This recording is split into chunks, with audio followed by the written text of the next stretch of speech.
لیکن ہم نے جو ابھی تک بظاہر دیکھا ہے وہ حکومتی اتحاد کی جانب سے ایسے بیانات آ رہے ہیں سلمان صاحب جو اس تمام تر پروسیس کو سبوتاج کرنے کی کوشش قرار دیے جا سکتے ہیں. اس میں خواجہ آصف کا بیان بھی آپ کے سامنے ہے کہ ایسا ہی ہے, سنجیدہ نہیں ہے حکومت؟ دیکھیں مریم, یہ سلسلہ تو اب 2-3 روز سے شروع ہوا ہے. پاکستان کی سیاسی تاریخ میں جب بھی اس طرح کی کیفیت طاری ہوتی ہے تو جب مذاکراتی عمل شروع ہوتا ہے تو سیاستدان سیز فائر نہیں ہوتا, وہ ایک دوسرے کی پوزیشن پر اثر انداز ہونے کے لیے اس طرح کے بیانات دیتے رہتے ہیں. 77 کی موومنٹ بھی جاری تھی, کبھی آ رہا تھا کہ جی ٹوٹ رہے ہیں, کبھی ہو رہا تھا, لیکن مذاکرات. آپ نے جو کویسچن اٹھایا ہے وہ بڑا اہم ہے کہ وہ پارٹی جو مذاکرات کے لیے تیار ہی نہیں تھی, ان سارے واقعات, گرفتاریوں, چھاپوں کے باوجود وہ پرعزم نظر آ رہی ہے. وہ کہہ رہے ہیں کہ مذاکرات ہونے چاہیے اور وہ مذاکرات پر آمادگی کے بعد وہ اس پہ پیش رفت کے لیے تیار ہے. کیوں ہیں؟ دیکھیں آپ جب خواجہ آصف صاحب یا دیگر کی بات کر رہے ہیں تو میں سمجھتا ہوں کہ بڑا فیصلہ انتخابات کے حوالے سے جو حکومت کی طرف سے کرنا ہے وہ 2 اشخاص نے کرنا ہے. وہ ہیں پرائم منسٹر شہباز شریف صاحب اور آصف علی زرداری صاحب.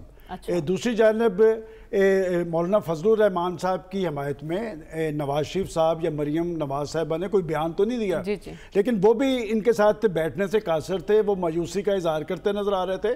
آج اسد عمر صاحب نے نواز شریف صاحب نے کہا کہ ان کی کوئی گارنٹی نہیں دے رہا. دیکھیں نا, میں نے آپ کو کہا نا کہ دونوں سائٹوں پہ ایسے لوگ ہیں. پھر میں وہی کل والا سوال اٹھاؤں گا کہ پھر بیٹھے کیسے, کہ 1 گھنٹے کے اندر مذاکرات پر آمادگی, اسی گھنٹے کے اندر ٹیموں کی تشکیل اور اسی گھنٹے کے اندر ٹائم کا تعین کہ 4 بجے بیٹھ گئے تھے تو کسی نے تو بٹھایا تھا نا. اور بات یہ کہ اگر پاکستان تحریک انصاف بیٹھنے کی اور بیٹھ کر بات چیت کرنے کی بات کر رہی ہے تو اس میں ہمیں ان کی بدنیتی کا نہیں ہے. اس کا مطلب وہ بھی چاہ رہے ہیں کہ معاملات آگے کی طرف چلیں, اور جو لوگ مذاکرات میں بیٹھے ہیں آپ ذرا دیکھیں دونوں سائڈوں سے, یہ وہ لوگ ہیں جو سیاستدان ہیں, وہ چھاتا بردار نہیں ہیں کہ جو لوگ پرابلم. فواد چودھری صاحب ہیں, شاہ محمود قریشی صاحب ہیں, اور ادھر سے آپ دیکھیں اسحاق ڈار صاحب ہیں, خواجہ سعد رفیق صاحب. خواجہ سعد رفیق صاحب ویسے تو بڑے متحرک لیڈر ہیں سب کچھ, لیکن وہ شروع سے یہ بات کر رہے تھے. میں نے ان کی ایسی سپیچز سنی ہیں کہ ایسا وقت نہ آ جائے کہ عمران خان صاحب کو ہمارے ٹرک پہ سوار ہونا پڑے. تو میرا خیال ہے کہ اگر مذاکرات کی بات ہو رہی ہے تو ہمیں اس مایوسی میں حصے دار بننے کی بجائے پاکستان کو اگر آگے کی طرف لے جانا ہے تو انتخابات ہی ایک حل ہے. اور میں آپ کو یہ بتاؤں کہ یہ معاملہ صرف عدلیہ کی حد تک نہیں ہے, اس کے پیچھے پاکستان کی اسٹیبلشمنٹ بھی ہے. ہم ثابت نہیں کر سکتے, لیکن میں سمجھتا ہوں کہ جس کیفیت کے اندر یہ مذاکراتی عمل شروع ہوا ہے اس میں تناؤ اور ٹکراؤ ایک عروج پہ تھا.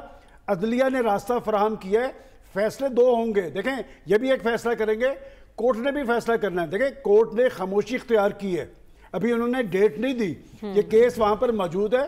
میں سمجھتا ہوں کہ راستہ اسی طرح ہی نکلے گا, اور جب سیاسی مسائل کے سیاسی حل کے لیے سیاستدان مل بیٹھتے ہیں 50% مسئلہ اسی دن حل ہو جاتا ہے. بیٹھ گئے ہیں, بیٹھیں گے تو انشاءاللہ اس میں سے راستہ نکلے گا. ٹھیک ہے, تو سلمان صاحب بھی پر امید ہیں کہ راستہ نکلے گا اور انتخابات ہی واحد راستہ ہے. لیکن